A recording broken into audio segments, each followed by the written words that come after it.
ओम नमः शिवाय। श्री शिव महात्म्य तीसरा अध्याय। चंचुला की प्रार्थना से ब्राह्मण का उसे पूरा शिव पुराण सुनाना और समयानुसार शरीर छोड़कर शिवलोक में जा चंचुला का पार्वती जी की सखी एवं सुखी होना। ब्राह्मण बोले, नारी, सौभाग्य की बात है कि भगवान शंकर की कृपा से शिव पुराण की इस वैराग्य युक्त कथा को सुनकर तुम्हें समय पर चेत हो गया। ब्राह्मण पत्नी, तुम डरो मत, भगवान शिव की शरण में जाओ। शिव की कृपा से सारा पाप तत्काल नष्ट हो जाता है। मैं तुमसे भगवान शिव की कीर्ति कथा से युक्त उस परम वस्तु का वर्णन करूंगा जिससे तुम्हें सदा सुख देने वाली उत्तम गति प्राप्त होगी। शिव की उत्तम कथा सुनने से ही तुम्हारी बुद्धि इस तरह पश्चाताप से युक्त एवं शुद्ध हो गई है। साथ ही तुम्हारे मन में विषयों के प्रति वैराग्य हो गया है। पश्चाताप ही पाप करने वाले पापियों के लिए सबसे बड़ा प्रायश्चित है।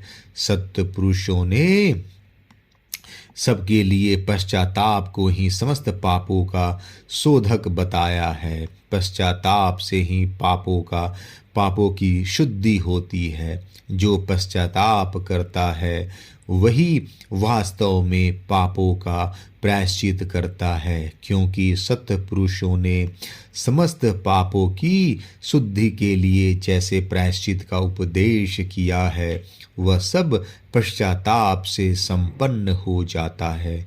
जो पुरुष विधि पूर्वक प्रायश्चित करके निर्भय हो जाता है पर अपने कुकर्म के लिए पश्चाताप नहीं करता, उसे प्रायः उत्तम गति नहीं प्राप्त होती, परंतु जिसे अपने कुकृत्य पर हार्दिक पश्चाताप होता है वह अवश्य उत्तम गति का भागी होता है, इसमें संशय नहीं। इस शिव पुराण की कथा सुनने से जैसी चित्त शुद्धि होती है वैसी दूसरे उपायों से नहीं होती। जैसे दर्पण साफ करने पर निर्मल हो जाता है, उसी प्रकार इस शिव पुराण की कथा से चित्त अत्यंत शुद्ध हो जाता है, इसमें संशय नहीं। मनुष्यों के शुद्ध चित्त में जगदम्बा पार्वती सहित भगवान शिव विराजमान रहते हैं। इससे वह विशुद्ध आत्मा पुरुष श्री श्याम सदा शिव के पद को प्राप्त होता है। इस उत्तम कथा का श्रवण समस्त मनुष्यों के लिए कल्याण का बीज है, अतः यथोचित शास्त्रोक्त मार्ग से इसकी आराधना अथवा सेवा करनी चाहिए। यह भव बंधन रूपी रोग का नाश करने वाली है। भगवान शिव की कथा को सुनकर फिर अपने हृदय में उसका मनन एवं निधिध्यासन करना चाहिए। इससे पूर्णता चित्त शुद्धि हो जाती है। चित्त शुद्धि होने से महेश्वर की भक्ति अपने दोनों पुत्रों ज्ञान और वैराग के साथ निश्चय ही प्रकट होती है। तत्पश्चात महेश्वर के अनुग्रह से दिव्य मुक्ति प्राप्त होती है, इसमें संशय नहीं है। जो मुक्ति से वंचित है उसे पशु समझना चाहिए, क्योंकि उसका चित्त माया के बंधन में आसक्त है। वह निश्चय ही संसार बंधन से मुक्त नहीं हो पाता। ब्राह्मण पत्नी, इसलिए तुम विषयों से मन को हटा लो और भक्ति भाव से भगवान शंकर की इस परम पावन कथा को सुनो। परमात्मा शंकर की इस कथा को सुनने से तुम्हारे चित्त की शुद्धि होगी और इससे तुम्हें मोक्ष की प्राप्ति हो जाएगी। जो निर्मल चित्त से भगवान शिव के चरणार बिंदों का चिंतन करता है उसकी एक ही जन्म में मुक्ति हो जाती है। यह मैं तुमसे सत्य सत्य कहता हूँ। सूत जी कहते हैं, शौनक, इतना कहकर वे श्रेष्ठ शिव भक्त ब्राह्मण चुप हो गए। उनका हृदय करुणा से आर्द्र हो गया था। वे शुद्ध चित्त महात्मा भगवान शिव के ध्यान में मग्न हो गए। तदंतर बिंदुक की पत्नी चंचुला मन ही मन प्रसन्न हो उठी। ब्राह्मण का उक्त उपदेश सुनकर उसके नेत्रों में आनंद के आंसू छलक आए थे। वह ब्राह्मण पत्नी चंचुला हर्ष भरे हृदय से उन श्रेष्ठ ब्राह्मण के दोनों चरणों में गिर पड़ी और हाथ जोड़कर बोली, मैं कृतार्थ हो गई। तत्पश्चात उठकर वैराग युक्त उत्तम बुद्धि वाली वह स्त्री जो अपने पापों के कारण आतंकित थी, उन महान शिव भक्त ब्राह्मण से हाथ जोड़कर गदगद वाणी में बोली। चंचुला ने कहा, ब्राह्मण शिव भक्तों में श्रेष्ठ स्वामीन, आप धन्य हैं, परमार्थदर्शी हैं और सदा परोपकार में लगे रहते हैं, इसलिए श्रेष्ठ साधु पुरुषों में प्रशंसा के योग्य हैं। साधो, मैं नरक के समुद्र में गिर रही हूँ, आप मेरा उद्धार कीजिए, उद्धार कीजिए। पौराणिक अर्थ तत्व से संपन्न जिस सुंदर शिव पुराण की कथा को सुनकर मेरे मन में संपूर्ण विषयों से वैराग उत्पन्न हो गया, उसी इस शिव पुराण को सुनने के लिए इस समय मेरे मन में बड़ी श्रद्धा हो रही है। सूत जी कहते हैं, ऐसा कहकर हाथ जोड़ उनका अनुग्रह पाकर चंचुला उस शिव पुराण की कथा को सुनने की इच्छा मन में लिए उन ब्राह्मण देवता की सेवा में तत्पर हो वहाँ रहने लगी। तदंतर शिव भक्तों में श्रेष्ठ और शुद्ध बुद्धि वाले उन ब्राह्मण देव ने उसी स्थान पर उस स्त्री को शिव पुराण की उत्तम कथा सुनाई। इस प्रकार उस गोकर्ण नामक महाक्षेत्र में उन्हीं श्रेष्ठ ब्राह्मण से उसने शिव पुराण की वह परम उत्तम कथा सुनी, जो भक्ति, ज्ञान और वैराग्य को बढ़ाने वाली तथा मुक्ति देने वाली है। उस परम उत्तम कथा को सुनकर वह ब्राह्मण पत्नी अत्यंत कृतार्थ हो गई, उसका चित्त शीघ्र ही शुद्ध हो गया। फिर भगवान शिव के अनुग्रह से उसके हृदय में शिव के सगुण रूप का चिंतन होने लगा।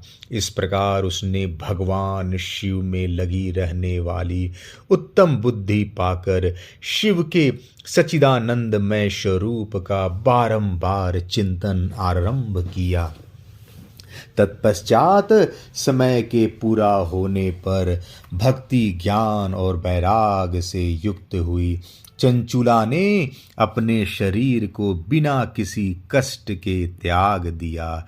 इतने में ही त्रिपुरसुर भगवान शिव का भेजा हुआ एक दिव्य विमान द्रुत गति से वहां पहुंचा, जो उनके अपने गणों से संयुक्त और भांति भांति के शोभा साधनों से संपन्न था। चंचुला उस विमान पर आरूढ़ हुई और भगवान शिव के श्रेष्ठ पार्षदों ने उसे तत्काल शिवपुरी में पहुंचा दिया। उसके सारे मल धुल गए थे, वह दिव्य रूप धारणी दिव्यांगना हो गई थी। उसके दिव्य अवयव उसकी शोभा बढ़ाते थे।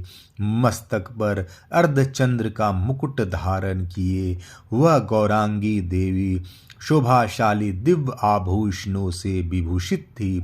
शिवपुरी में पहुंचकर उसने सनातन देवता त्रिनेत्रधारी महादेव जी को देखा। सभी मुख्य देवता उनकी सेवा में खड़े थे।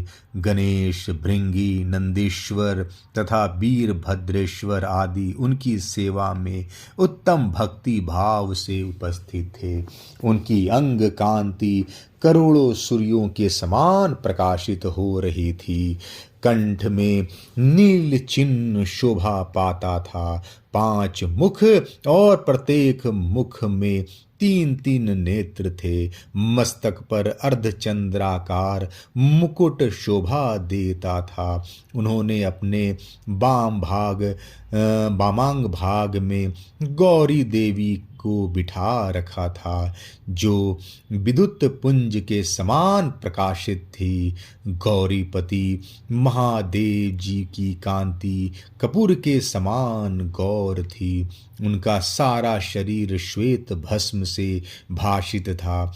शरीर पर श्वेत वस्त्र शोभा पा रहे थे। इस प्रकार परम उज्ज्वल भगवान शंकर का दर्शन करके वह ब्राह्मण पत्नी चंचुला बहुत प्रसन्न थी। अत्यंत प्रत्ययुक्त होकर उसने बड़ी उतावली के साथ भगवान को बारंबार प्रणाम किया। बारंबार प्रणाम किया। फिर हाथ जोड़कर वह बड़े प्रेम आनंद और संतोष से युक्त हो विनीत भाव से खड़ी हो गई। उसके नेत्रों से आनंद आश्रुओं की अविरल धारा बहने लगी तथा संपूर्ण शरीर में रोमांच हो गया। उस समय भगवती पार्वती और भगवान शंकर ने उसे बड़ी करुणा के साथ अपने पास बुलाया और सौम्य दृष्टि से उसकी ओर देखा। पार्वती जी ने तो दिव्य रूप धारणी बिंदुक प्रिया चंचुला को प्रेम पूर्वक अपनी सखी बना लिया। वह उस परमानंद घन ज्योति स्वरूप सनातन धाम में अविचल निवास पाकर दिव्य शौक से संपन्न हो अक्षय सुख का अनुभव करने लगी। तीसरा अध्याय समाप्त। ओम नमः शिवाय।